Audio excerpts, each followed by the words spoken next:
How's everybody today? Pete here at Spawn Fly Fish, and I don't know if you're aware, there's no such thing as off season for tying flies.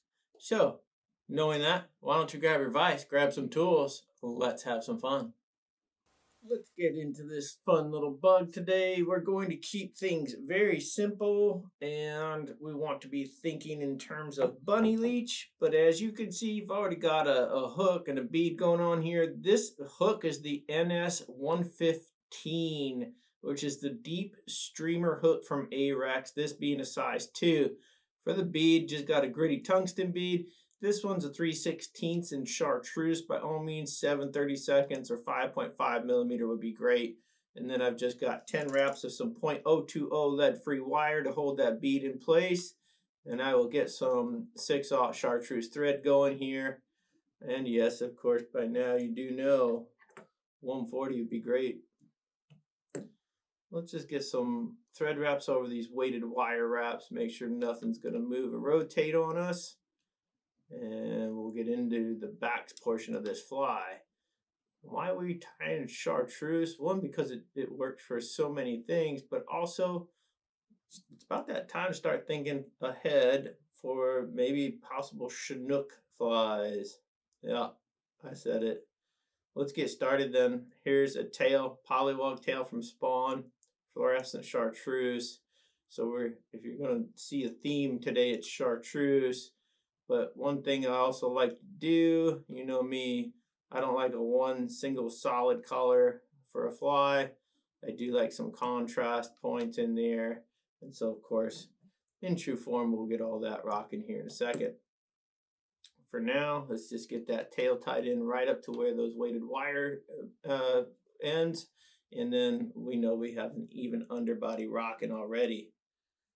Need a little bit of flash. I don't want a ton of flash. I've got a little bit too much. Let me get rid of a couple pieces here.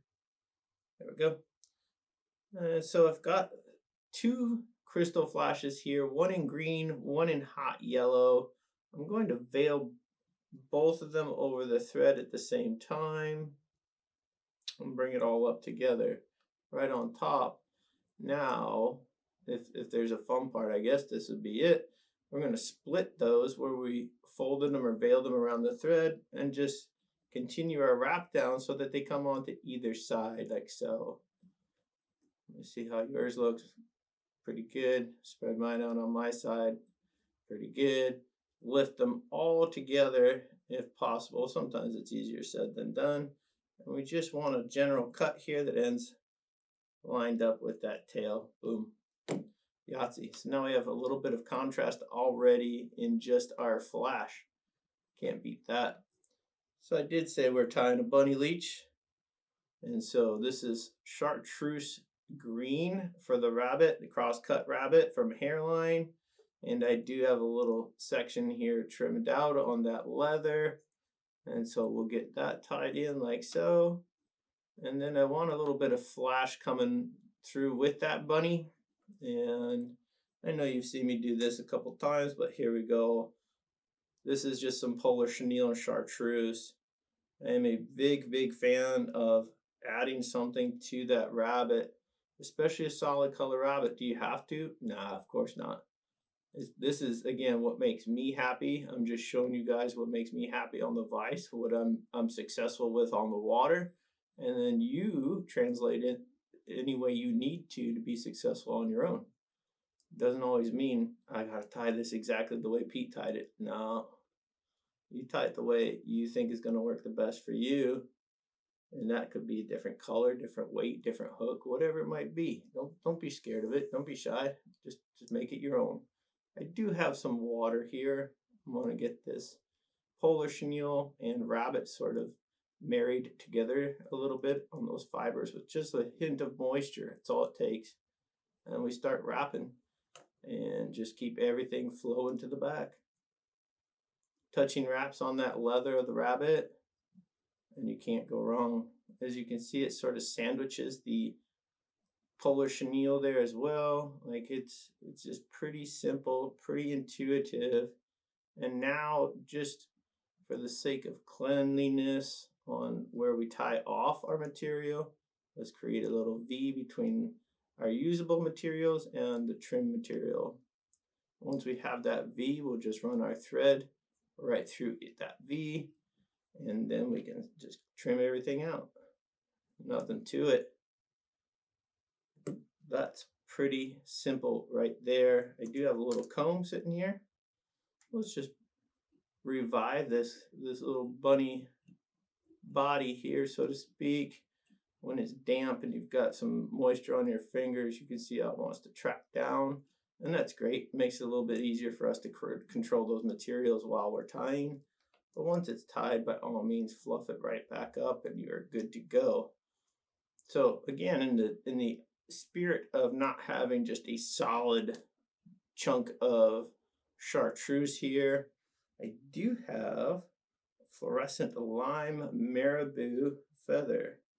So I'm going to strip the leading edge. Again, I'm not a big fan of a solid, you know, if you're going to break up the monotony of a pattern, the worst thing you could do is break it up with another monotonous chunk of color. Like that sort of defeats the purpose. We just want some highlights in here. So I remove that leading edge of the marabou and just get this tied in a little bit. We don't need a lot here, just a couple wraps is all it's going to take. But the sparse addition of this darker green is really going to set off everything that we've already tied. So we've got, you know, just a touch of green back there in that tail and the flash. And then, so this will connect with that. It'll connect with the polar chenille inside of the body. Like it'll all make sense once it's wetted and moving through the water. And that's what we really care about, how it looks to the fish. Sure, it's fun to have nice looking flies in the fly box, but ultimately the fish aren't going to get in there and choose what they want. You still have to pick something and throw it to them. So there we go. You see there, it's that little lemon lime effect you get from that. I'm a huge fan. So go ahead and trim all that goodness right out. We'll get right into this whip finish here.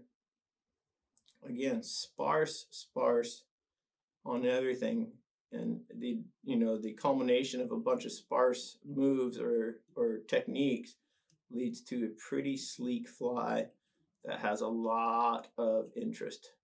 And that, to me, is 99% of the time going to be successful.